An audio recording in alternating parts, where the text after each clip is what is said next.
So tell me, are you going? Yeah. Okay. So tell me that story again.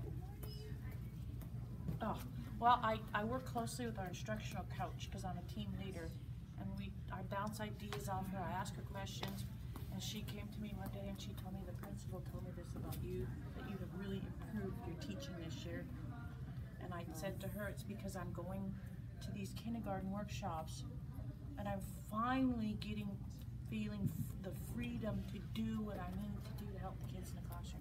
You know, last time you came, one of the things you mentioned to us was, you said something like, it's because of you that we've changed, that I've changed this and I changed that. What are some of the things that you've changed in your classroom?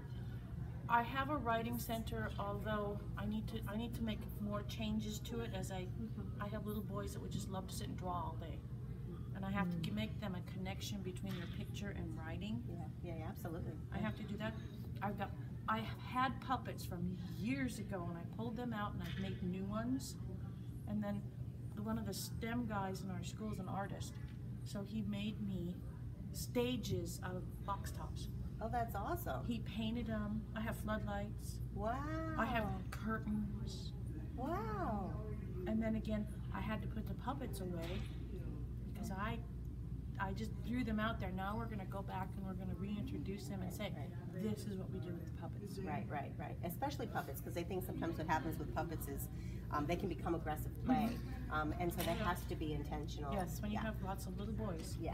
And then I've backed off. I've backed off saying this is how you should do it. You know how the teacher talk? Yeah. The saying, well, this is what you need to do. This is how you need to do it. I back off. You know, I have to tell you that that's huge, because I remember the first time we had a session, and even in your description, you were talking about kind of how you would say to children, this is the way you do this. This is how you do that.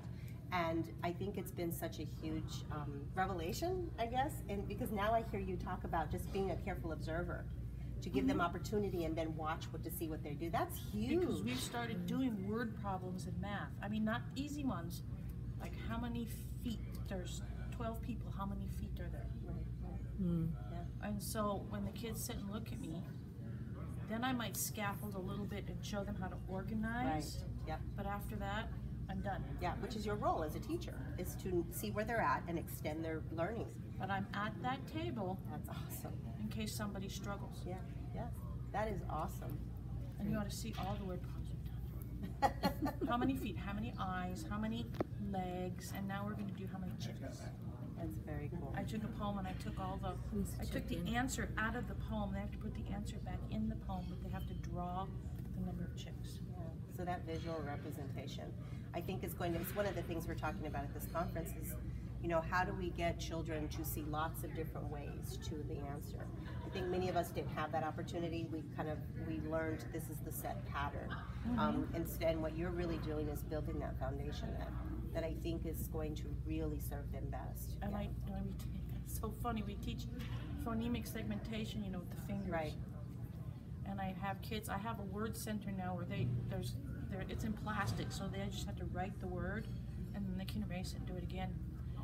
And the kids say to me, do I need to use my strategy? That's awesome. That's very cool. So they know what it is. Yeah. These are their calculators. So the word is, when we come to word problems, because we have to take the test. Right.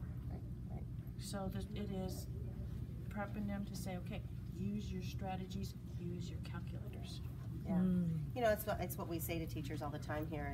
It's you know, we know that these are the structures in place, and we know that these are the things that you're required to do. What can you do within that structure that really supports children? Well, thank you. Then also sharing with my team. Yes. These new ways of doing things. Well, now you've been an advocate, I think, for the experiences here in terms of just informing your school. I mean, you tell stories about that. And we're hoping to get the word out more to especially where the part of the state that you're in. We need to get up in that area. Yeah. And now my curriculum coach has asked me to be on, or not the curriculum coach, sorry, the coach, our instructional coach has asked me to put in for the curriculum team, and when we do kindergarten curriculum this year, embed some of those social emotional things so that the other teachers are aware that these things are part of the classroom. Yeah, that's it's such an important part because it integrates the whole child perspective. And I think when you're working in an area or working with children that come in with lots of challenges in terms of traumatic experiences in their lives, we really have to be very intentional about supporting their social emotional development. Oh yes, everybody, you learn our manner words, they use their manner words. It doesn't always work. You know, sometimes in the heat of the moment they argue and fight and get upset with each other, but then I talk about it with them. What are you going to do now? I make it their choice. What are you going to do to fix the problem? That's awesome. So they have to think. So you've given me the chance to go back 30 years and start all over again. That's so cool. Thank Wow, you so thank you, much Mary. for that. Thank you for that. I appreciate Just don't that. put my face on Facebook. No.